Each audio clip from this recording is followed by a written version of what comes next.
இம்மாபெரும் கனவை நனவாக்கிட அரசு பங்களிப்பு, பல்கலைக்கழக நிதி மற்றும் முன்னாள் மாணவர்கள் மற்றும் தொழில் நிறுவனங்களின் பங்களிப்பு ஆகியவற்றை கொண்டு அடுத்த 5 ஆண்டுகளில் 500 கோடி ரூபாய் மதிப்பீட்டில் பல்வேறு பணிகள் மேற்கொள்ளப்படும். அரசு பல்கலைக்கழகங்களின் நிதி பற்றாக்குறையை குறைக்கும் வண்ணம் அவர்களுக்கு வழங்கப்பட்டு வரும் தொகுப்பு நிதி நல்கை 700 கோடி ரூபாயாக உயர்த்தி வழங்கப்படும். மேலும் தமிழ்நாட்டில் செயல்படும் அரசு பல்கலைக்கழகங்களின் கல்வி செயல்பாடுகள், ஆராய்ச்சி திறன் மேம்பாடு, ஆசிரியர்களுக்கான தொடர்பயிற்சி, பாடத்திட்ட மேம்பாடு, தேர்வு முறை மற்றும் நிர்வாக சீர்திருத்தம் ஆகிய தளங்களில் உரிய முன்னேற்றங்களை கொண்டு வரும் நோக்கில் 200 கோடி ரூபாய் கொண்ட சிறப்பு தொகுப்பு நிதியம் உருவாக்கப்படும்.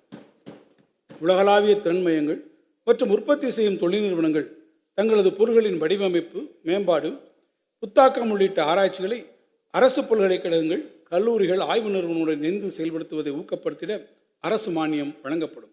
இதற்கென தொழில் ஆராய்ச்சி மற்றும் புத்தாக்க நிதியை உருவாக்கிட 25 கோடி ரூபாய் ஒதுக்கீடு செய்யப்படும்.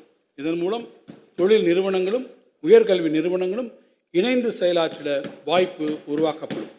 தமிழ்நாட்டில் உள்ள அரசு பொறியியல் கல்லூரிகள் வளர்ந்து வரும் தொழில்நுட்ப முன்னேற்றங்கள் மற்றும் தொழில்துறைகளின் தேவைகளை நிறைவு செய்யும் விதமாக செயற்கை நுண்ணறிவு, ஆர்டிஃபிஷியல் இன்டெலிஜென்ஸ், இணைய பாதுகாப்பு, சைபர் செக்யூரிட்டி, மேம்படுத்தப்பட்ட உற்பத்தி தொழில்நுட்பம், அட்வான்ஸ்டு மேனுஃபேக்சரிங் டெக்னாலஜி, எந்திரவியல், ரோபோட்டிக்ஸ், மின்வாகன தொழில்நுட்பம், எலக்ட்ரிக் வெஹிக்கிள் டெக்னாலஜி மற்றும் சுற்றுச்சூழல் பொறியியல், என்விரான்மெண்டல் இன்ஜினியரிங் உள்ளிட்ட வளர்ந்து வரும் துறைகளில் புதிய பட்டப்படிப்புகள் வரும் கல்வியாண்டு முதல் அறிமுகம் செய்யப்படும்.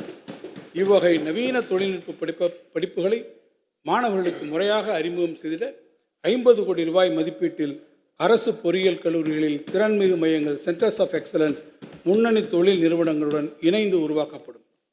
அதேபோன்று அரசு பலவகை பாலிடெக்னிக் தொழில்நுட்ப கல்லூரிகளில் திறன்மிகு உற்பத்தி, ஸ்மார்ட் மேனுஃபேக்சரிங் டெக்னாலஜி, இணைய பாதுகாப்பு, சைபர் செக்யூரிட்டி அண்ட் நெட்வொர்க்கிங், உணவு தொழில்நுட்பம், ஃபுட் டெக்னாலஜி, புதுப்பிக்கத்தக்க ஆற்றல் தொழில்நுட்பம், ரெனியூவபிள் எனர்ஜி டெக்னாலஜி, ஆளில்லா வான்கலம் வடிவமைப்பு, ட்ரோன் டிசைன் அண்ட் அப்ளிகேஷன் ஆகிய துறைகளில் புதிய பட்டய படிப்புகள் அறிமுகப்படுத்தப்படும். தமிழ்நாட்டில் இயங்கி வரும் அரசு கலை மற்றும் அறிவியல் கல்லூரிகளில் முதல் மற்றும் 2ஆம் சுழற்சி முறையில் மாணவர்கள் அதிகம் விரும்பி தேர்ந்தெடுக்கும் பாடப்பிரிவுகளில் கூடுதலாக 15,000 இடங்கள் வரும் கல்வியாண்டு முதல் தொடங்கப்படும். இம்முயற்சிக்கு தேவையான கட்டமைப்பு மற்றும் மனித வளத்திற்கென 15 கோடி ரூபாய் நிதி ஒதுக்கீடு செய்யப்பட்டுள்ளது. உயர்கல்வி சேர்க்கை விகிதத்தை பொறுத்தவரை நாட்டிற்கே முன்னோடியாக தமிழ்நாடு தொடர்ந்து திகழ்ந்து வருகிறது. அந்த சாதனை அளவை மேலும் உயர்த்திடும் வகையில் கல்லூரி மாணவர்களுக்கு தரமான உயர்கல்வியினை தொடர்ந்து வழங்கிட இந்த அரசு பல முன்முயற்சிகளை எடுத்து வருகிறது.